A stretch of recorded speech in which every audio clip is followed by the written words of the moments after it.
बहुत सारा ऑथर ने बहुत सारा रूल्स दिया है रिलेटेड टू द मैनेजमेंट। उसी तरह हेनरी फेयोल ने 14 रूल्स ऑफ मैनेजमेंट दिया है, जिसको हम लोग 14 प्रिंसिपल्स बाय हेनरी फेयोल के नाम से जानते हैं। तो इन्हीं 14 प्रिंसिपल को हम लोग एक्सप्लेन करेंगे। So stay tune with the video. ePattern, a new way of learning. तो फर्स्ट प्रिंसिपल जो है वो है डिवीजन ऑफ वर्क। सपोज एक ऑर्गेनाइजेशन है और उसमें अगर सब काम जो है अगर डिवाइडेड नहीं है तो फिर क्या होगा। किसी को अगर अकाउंट्स का काम करना है वो मैनेजर का काम कर रहा है, और किसी को मैनेजर का काम करना है तो वो सेल्स का काम कर रहा है। तो ऐसा होने से क्या होगा, ऐसा होने से इफिशियंसी जो है ऑर्गेनाइजेशन का वो नहीं होगा, और ऑर्गेनाइजेशन जो है वो इफेक्टिवली काम नहीं करेगा। तो डिवीजन ऑफ वर्क का मतलब है हर एम्प्लॉय का जो वर्क है वो डिवाइडेड होना चाहिए। ठीक है, जो मैनेजमेंट कर रहा है वो मैनेजमेंट ही करेगा। ठीक है, पूरा ऑर्गेनाइजेशन को वो मैनेज करेगा। जो अकाउंट्स का काम कर रहा है वो ऑर्गेनाइजेशन का अकाउंट्स देखेगा सिर्फ। जो सेल्स का काम कर रहा है वो सेल्स के ऊपर ध्यान देगा कि सेल्स हो रहा है नहीं हो रहा है, क्यों नहीं हो रहा है, कैसे इंक्रीज करे सेल्स को। तो ये होता है डिवीजन। हर एम्प्लॉयज अलग अलग काम के लिए डिवाइडेड रहता है। तो अगर हर एम्प्लॉयज अलग अलग काम के लिए डिवाइडेड रहेगा तो वो उसी काम के लिए फोकस कर पाएगा जिसमें वो अच्छा है, या फिर जिसके लिए वो अपॉइंट किया हुआ है। ठीक है, तो डिवीजन ऑफ वर्क अगर नहीं रहता है तो फिर ऑर्गेनाइजेशन में कैओस होने का चांसेस है, और ऑर्गेनाइजेशन अच्छे से या फिर प्रॉपरली रन नहीं करेगा। तो ये है first principle by Henry Fayol. Next जो प्रिंसिपल है वो है ऑथोरिटी एंड रेस्पॉन्सिबिलिटी। अभी ऑथोरिटी एंड रेस्पॉन्सिबिलिटी मतलब क्या है। सपोज एक मैनेजर है और वो सपोज ऑर्डर देता फिरता है। ठीक है, वो सिर्फ ऑर्डर देता फिरता है एम्प्लॉयज को, उसको कोई अकाउंटेबिलिटी नहीं है कि वो कभी भी किसी को जवाब नहीं देना पड़ता है। तो फिर वो ऑर्गेनाइजेशन कहाँ जाएगा, लॉस में जाएगा, है ना। अगर तुम्हारे पास ऑथोरिटी है तो फिर तुम्हारे पास रेस्पॉन्सिबिलिटी होना पड़ेगा। अगर तुम किसी को ऑर्डर दे रहे हो तो फिर उसके साथ तुम्हारे पास रेस्पॉन्सिबिलिटी होना पड़ेगा कि तुम काम कैसे निकालोगे उससे। तुम किसी को ऑर्डर दे रहे हो और तुम्हारे पास रेस्पॉन्सिबिलिटी ही नहीं है तो कैसे चलेगा। तो हेनरी फेयोल ने बोला है कि अगर आपके पास ऑथोरिटी है तो रेस्पॉन्सिबिलिटी ऑटोमेटिकली आता है। सपोज कोई प्रोजेक्ट मैनेजर है, ठीक है, वो अपने हाथ में ऑथोरिटी लिया है कि ये सारा काम वो करेगा, वो देखेगा सारा कुछ। उसके पास ऑथोरिटी तो है, लेकिन उसके पास ये भी रेस्पॉन्सिबिलिटी है वो कैसे काम करेगा। उसका जो प्रोजेक्ट वो लिया है उसका सक्सेस का जो रेस्पॉन्सिबिलिटी है, वो किसके ऊपर आएगा, प्रोजेक्ट मैनेजर के ऊपर। ठीक है, तो इसलिए हेनरी फेयोल ने बोला है कि ऑथोरिटी और रेस्पॉन्सिबिलिटी जो है वो इनलाइन होता है। नेक्स्ट प्रिंसिपल का नाम क्या है, डिसिप्लिन। तो हेनरी फेयोल ने बोला है कि ऑर्गेनाइजेशन का प्रॉपर डिसिप्लिन रहना चाहिए, प्रॉपर रूल्स एंड रेगुलेशन रहना चाहिए, और उस रूल्स एंड रेगुलेशन को सारा एम्प्लॉयज क्या करेगा, फॉलो करेगा। ठीक है, सपोज कोई एम्प्लॉयज रेगुलरली लेट आ रहा है, ठीक है, सपोज कोई एम्प्लॉय रेगुलरली लेट आ रहा है, तो फिर अगर उसको लेट होने के वजह से ऑर्गेनाइजेशन का कोई हार्म हो रहा है, या फिर प्रोडक्शन में कोई हार्म हो रहा है, या फिर उसका जो ड्यूटी है वो अगर प्रॉपरली नहीं हो पा रहा है, तो फिर उसको क्या करना पड़ेगा, वार्निंग देना पड़ेगा। ठीक है, वार्निंग देना पड़ेगा। तो ऐसा रूल्स एंड रेगुलेशन ऑर्गेनाइजेशन में होना चाहिए ताकि प्रॉपर डिसिप्लिन मेंटेन रहे। ठीक है, नेक्स्ट हम लोगों का जो प्रिंसिपल है वो क्या है, यूनिटी ऑफ कमांड।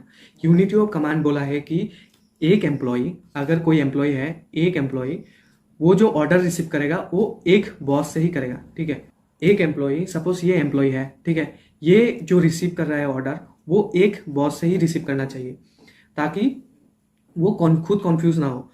सपोज ये अगर एम्प्लॉय है, ठीक है, ये एम्प्लॉय है और ये बहुत सारा बॉस से ऑर्डर रिसीव कर रहा है, तो फिर क्या होगा, ये कॉन्फ्यूज हो जाएगा, है ना। सपोज ये इसको अकाउंट का काम देखने के लिए बोल रहा है, ठीक है, अकाउंट का काम देखने के लिए बोल रहा है, ये थोड़ा सा देख दे रहा है और बीच में से ये आके बोला कि सेल्स कितना तक हुआ है ना। तो फिर ये क्या करेगा, ये अकाउंट्स का देखेगा या सेल्स का देखेगा, है ना। है तो ये जूनियर, लेकिन अगर मल्टीपल बॉसेस होगा तो फिर वो खुद काम नहीं कर पाएगा और खुद कंफ्यूज होता रहेगा। ठीक है, तो यूनिटी ऑफ कमांड ने बोला है एक अगर एम्प्लॉय है तो फिर वो एक ही बॉस से ऑर्डर रिसीव करना चाहिए। ठीक है, अभी जो प्रिंसिपल है number 5 principle is unity of direction. तो यूनिटी ऑफ डायरेक्शन का मतलब क्या है, जितना भी एम्प्लॉयज है ऑर्गेनाइजेशन का, जितना भी एम्प्लॉयज है, सारा एम्प्लॉयज एक ही गोल पे क्या करेगा, टारगेट करेगा। सारा एम्प्लॉयज एक ही गोल को टारगेट करेगा। सपोज पूरा ऑर्गेनाइजेशन का जो गोल है वो कस्टमर सेटिस्फेक्शन अचीव करना है, पूरा ऑर्गेनाइजेशन का जो गोल है वो कस्टमर सेटिस्फेक्शन अचीव करना है। तो सब लोग मिलके एक ही गोल के ऊपर फोकस करेगा, वो है कस्टमर सेटिस्फेक्शन। इसको बोलता है यूनिटी ऑफ डायरेक्शन। मतलब जो डायरेक्शन है, तो डायरेक्शन एक ही गोल के ऊपर जाएगा, और वो गोल क्या है, ऑर्गेनाइजेशन का जो मेन गोल है उसमें जाएगा। अभी नेक्स्ट प्रिंसिपल जो है वो क्या है, subordination of individual interest to general interest. मतलब इंडिविजुअल इंटरेस्ट जो वर्कर है, ठीक है, जो वर्कर है या फिर एम्प्लॉयज है या फिर मैनेजर है, उन लोगों का पर्सनल जो इंटरेस्ट है या फिर जो इंडिविजुअल करके इंटरेस्ट है, हर एक का जो इंटरेस्ट है उसको सब्सटीट्यूट करके जो ओवरऑल जो इंटरेस्ट है, पूरा होल ऑर्गेनाइजेशन का जो इंपॉर्टेंट है, जो होल ऑर्गेनाइजेशन का जो ऑब्जेक्टिव है या फिर होल ऑर्गेनाइजेशन का जो इंटरेस्ट है, उसके ऊपर फोकस करना चाहिए। सपोज ऑर्गेनाइजेशन का कोई एक क्रिटिकल प्रोजेक्ट है या फिर कोई क्रिटिकल सिचुएशन है, अगर एम्प्लॉय अगर खुद का पर्सनल प्लान में ही जुड़ा रहता है तो फिर ऐसा नहीं होगा। मतलब उसका खुद का जो पर्सनल प्लान है उसको ऑर्गेनाइजेशन का जो गोल है उसके लिए सेक्रीफाइस करना होगा, ठीक है। तो इसको बोलता है subordination of individual interest to the general interest. मतलब हर एक एम्प्लॉय खुद का जो इंडिविजुअल इंटरेस्ट है उसको सब्सटीट्यूट करके या फिर उसको सेक्रीफाइस करके जो जनरल इंटरेस्ट है, जो ओवरऑल ऑर्गेनाइजेशन का जो इंटरेस्ट है उसके ऊपर ध्यान देना चाहिए, ठीक है। तो ये जो है 6 प्रिंसिपल है जो किसने दिया है, हेनरी फेयोल ने दिया है। अभी नेक्स्ट जो प्रिंसिपल है वो प्रिंसिपल नंबर 7 है, रेमुनरेशन। तो हेनरी फेयोल ने बोला है कि आपको एम्प्लॉयज लोगों को फेयर रेमुनरेशन तो देना पड़ेगा, मतलब फेयर अमाउंट ऑफ पेमेंट देना पड़ेगा। अगर आप फेयर अमाउंट ऑफ पेमेंट नहीं दे रहे तो फिर वो ऑर्गेनाइजेशन पे अच्छे से काम नहीं करेगा, ठीक है। यहाँ पे रेमुनरेशन में फाइनेंशियल एंड नॉन फाइनेंशियल दोनों इंक्लूडेड है। फाइनेंशियल मतलब मॉनेटरी टर्म, नॉन फाइनेंशियल मतलब जो कि मॉनेटरी टर्म में नहीं है, ठीक है। तो इसको बोलता है कि रेमुनरेशन मतलब आपको फेयर रेमुनरेशन देना ही देना पड़ेगा। जो मिनिमम एम्प्लॉयज को मिलना चाहिए उतना तो एटलीस्ट देना पड़ेगा। रेमुनरेशन जो है, रेमुनरेशन से ही मोटिवेशन आता है मेनली काम करने का। अगर आपके पास अच्छा खासा रेमुनरेशन आ रहा है तो फिर आप इफेक्टिवली काम करेंगे वहां पे, है ना। सपोज आप कोई ऑर्गेनाइजेशन में काम कर रहे हैं और आपको अच्छा पेमेंट नहीं मिल रहा है, लेकिन फिर भी आपके पास ऑप्शन नहीं है, इसलिए आप काम कर रहे हैं, लेकिन आप उतना एफर्ट नहीं देंगे जितना कि आप दे सकते हैं। क्यों? क्योंकि वहां पे अच्छा सा सैलरी नहीं देता है ना। तो रेमुनरेशन बहुत ज्यादा मैटर करता है एक अच्छा और इफेक्टिव मैनेजमेंट में। सपोज आप किसी जॉब इंटरव्यू में गए और वहां पे आपको पूछा कि कितना सैलरी चाहिए, तो आप बोला 30,000। तो वो अगर बोलता है कि ठीक है आपको 35,000 देगा, तो फिर आप ज्यादा मोटिवेटेड होंगे उस काम को करने के लिए, है ना। आपका 100% आप देंगे। और फिर उसी इंटरव्यू में अगर 30,000 की जगह 20,000 दे रहा है या फिर 10,000 दे रहा है, तो आप उतना मोटिवेटेड नहीं होंगे। आप क्या करेंगे, आप मतलब नेचुरल बिहेवियर है कि आप दूसरा जॉब के लिए ट्राई करते रहेंगे, है ना। तो आप फुल्ली कॉन्ट्रीब्यूटेड नहीं रहेंगे उस ऑर्गेनाइजेशन में। तो एक अच्छा और इफेक्टिव मैनेजमेंट के लिए रेमुनरेशन बहुत ज्यादा इंपॉर्टेंट है।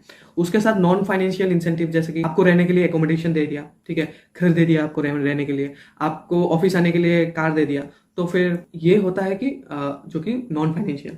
तो ये सबसे भी मतलब मोटिवेशन आता है। सेंट्रलाइजेशन मतलब कितना पोर्शन ऑफ, कितना डिग्री ऑफ पावर मैनेजमेंट अपने हाथ में रखेगा और कितना डिग्री ऑफ पावर मतलब सबऑर्डिनेट या फिर जूनियर में डिवाइड कर देगा, ठीक है। तो इसको बोलता है सेंट्रलाइजेशन। तो ये ऑर्गेनाइजेशन के ऊपर डिपेंड करता है कि आपका ऑर्गेनाइजेशन जितना बड़ा है उतना मतलब डिसेंट्रलाइज होगा। मतलब आपका ऑर्गेनाइजेशन जितना बड़ा है उतना degree of decision making spread होता जाएगा, और आपका ऑर्गेनाइजेशन जितना छोटा है उतना सेंट्रलाइजेशन ज्यादा होगा। मतलब सेंट्रलाइजेशन मतलब जो डिसीजन मेकिंग का जो पावर है वो किसके पास रहेगा, डिसीजन मेकिंग का पावर टॉप मैनेजमेंट के ऊपर रहेगा। अगर डिसेंट्रलाइज्ड है तो फिर जो डिसीजन मेकिंग का पावर वो सब में डिवाइड होता रहेगा, ठीक है। तो सेंट्रलाइजेशन, हेनरी फेयोल ने क्या बोला है अभी, हेनरी फेयोल ने बोला है there should be balance between the centralisation and decentralisation. मतलब जो डिसीजन मेकिंग का पावर है वो बैलेंस में रहना चाहिए, ठीक है। अभी जो 9th जो प्रिंसिपल है इसका नाम है स्केलर चेन। स्केलर चेन मतलब क्या है, तो हेनरी फेयोल ने बोला है कि एक प्रॉपर हायरार्की होना चाहिए, ठीक है, हर लेवल ऑफ मैनेजमेंट में। तो जैसे कि ये है टॉप, ये उसके नीचे, ठीक है ना, ये उसके नीचे। तो सपोज यहाँ तक इंफॉर्मेशन पहुंचाना है, तो फिर कैसे पहुंचाएंगे, डायरेक्ट तो जा नहीं सकते, ठीक है, इनफॉर्मल हो जाएगा डायरेक्ट जाने से, नहीं, डायरेक्ट आप जा नहीं सकते। हेनरी फेयोल ने बोला है कि आपको पहले इनको इन्फॉर्मेशन देना पड़ेगा, फिर आपको इनको इन्फॉर्मेशन देना पड़ेगा, फिर यहां से यहां तक आएगा इन्फॉर्मेशन, ठीक है। तो इसको बोला है स्केलर चेन, ठीक है। स्केलर चेन मतलब जो इन्फॉर्मेशन फ्लो है वो प्रॉपरली होना पड़ेगा। अभी इमरजेंसी टाइम में क्या करेगा, ऑर्गेनाइजेशन में सपोज आग लग गया, ठीक है, या फिर सपोज अर्थक्वेक आ गया, तो क्या करेगा ये वाला, इसको सपोज पता चल गया कि आग लगा है, ऐसा स्ट्रक्चर्ड वे में जाने से नहीं होगा, इमरजेंसी के टाइम स्ट्रक्चर्ड वे में जाने से नहीं होगा, ये डायरेक्टली कॉन्टेक्ट कर पाएगा, तो उसको बोलता है गैंग प्लैंग, ठीक है। अभी जो नेक्स्ट प्रिंसिपल है वो है ऑर्डर। ऑर्डर का मतलब क्या है? ऑर्डर का मतलब ऑर्डर देना नहीं होता है, ऑर्डर का मतलब है प्रॉपर प्लेस में हर एक चीज को रखना, ठीक है। सपोज हमको ये पेन चाहिए, अगर हम काम के टाइम ये पेन अगर ढूंढता फिरेगा तो फिर हम तो कैसे वीडियो बनेगा, है ना। अगर आप कोई भी काम कर रहे हैं, ठीक है, तो सही सामान को सही जगह रखना चाहिए, हर एक सामान के लिए हर एक प्रॉपर प्लेस होना चाहिए, तो उसको बोलता है ऑर्डर, ठीक है। तो उसको बोलता है, क्या बोलता है? ऑर्डर। सपोज आप कॉलेज जा रहे हैं, ठीक है, रूम का ताला का जो चाबी है वो चाबी हर दिन अलग अलग प्लेस में रखते हैं, तो फिर आपको ही प्रॉब्लम होगा उसको हमेशा ढूंढते रहने के लिए, है ना। अगर आप उस चाबी के लिए एक प्रॉपर डेस्टिनेशन मतलब एक प्रॉपर प्लेस डिसाइड करके रखेंगे, तो हमेशा वो वाला जो की है या फिर वो चाबी है वो आपको टाइम में मिल जाएगा। अदरवाइज आपको क्या होगा, हमेशा कॉलेज के लिए लेट होगा या फिर हमेशा स्कूल के लिए लेट होगा, है ना, हमेशा वर्क के लिए लेट होगा। तो वही बात है कि प्रॉपर मैनेजमेंट के लिए proper order is important. Order मतलब हर एक प्रोडक्ट का हर एक सही प्लेस डिसाइड करना और उस प्लेस में ही उस प्रोडक्ट को रखना इज बहुत ज्यादा इंपॉर्टेंट, ठीक है। अभी जो नेक्स्ट जो प्रिंसिपल है 11 नंबर प्रिंसिपल, वो क्या बोला है? इक्विटी। हेनरी फ्योल ने बोला है कि हर एक एम्प्लॉय जो आपका ऑर्गेनाइजेशन में है सब लोग इक्वल है, सबको क्या करना है? फेयरली ट्रीट करना है। किसी का क्वालिफिकेशन ज्यादा है, किसी का क्वालिफिकेशन कम है, मैटर नहीं करता है, ठीक है। हर एक आदमी आपका ऑर्गेनाइजेशन का इक्वल है, हर एक आदमी को आप इक्वली ट्रीट करना चाहिए। हम सपोज कोई ऑर्गेनाइजेशन में काम करता है और हमको अगर कोई हमेशा कुछ कुछ बोलता रहता है या फिर हमको अगर फेयरली ट्रीटमेंट नहीं मिल रहा है, तो फिर हमको जॉब सेटिस्फेक्शन नहीं होगा, तो कुछ दिन बाद हम वो जॉब छोड़ के चला आएगा, है ना। तो हमसे जो बेनिफिट ऑर्गेनाइजेशन को हो रहा था वो नहीं होगा आपसे, है ना। हर एक एम्प्लॉई इंपॉर्टेंट है ऑर्गेनाइजेशन के, जो इक्विटी है ऑर्गेनाइजेशन का वो हमेशा मेंटेन करना चाहिए, ठीक है। तो अभी जो नेक्स्ट प्रिंसिपल है वो है स्टेबिलिटी, ठीक है। तो स्टेबिलिटी मतलब क्या है? स्टेबिलिटी मतलब जॉब सिक्योरिटी। सपोज हम किसी ऑर्गेनाइजेशन में काम कर रहे हैं और अगर हमको जॉब सिक्योरिटी नहीं मिल रहा है, हमको हर टाइम ऐसा डर लगा रहता है कि हमको निकाल दिया जाएगा, तो फिर हम काम करके सेटिस्फाई होगा? नहीं होगा। हमको क्या, हम इफेक्टिवली पूरा मेरा ध्यान जो है वो काम पे लगा पाएगा? नहीं लगा पाएगा। क्योंकि मेरा जॉब सिक्योरिटी के ऊपर ध्यान रहेगा, तो फिर हम दूसरा जॉब सर्च करने का स्टार्ट करेगा, है ना। तो इसीलिए मैं हेनरी फ्योल ने बोला है कि जॉब स्टेबिलिटी जो है वो बहुत ज़्यादा इंपॉर्टेंट है। Job stability and job security. तो आपको जॉब सिक्योरिटी देना है किसको? एम्प्लॉयज लोगों को।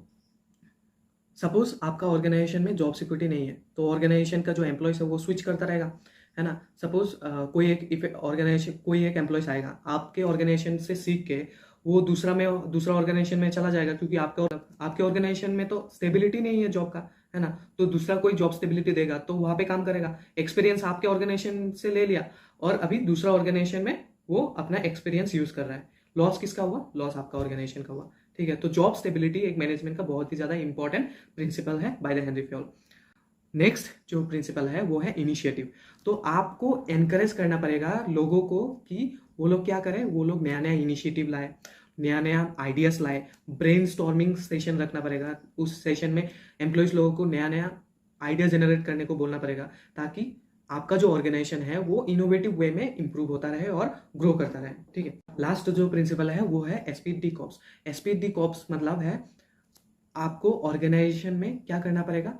पॉजिटिव एनवायरनमेंट को क्रिएट करना पड़ेगा। एसपीडी कॉप्स मतलब हर एक एम्प्लॉयज हर एक का हेल्प कर रहा है, मतलब हर एक एम्प्लॉयज कोऑपरेटिवली काम कर रहा है, एक दूसरे का हेल्प कर रहा है, कोलैबोरेशन कर रहा है।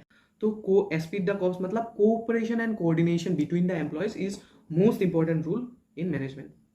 तो यही था 14 principles of management by the Henry Fayol. अगर वीडियो को अच्छा लगा तो थम्स अप कर दीजिएगा। If you like the video, then put the thumbs up button, share it, and e-Pathdan को subscribe करो।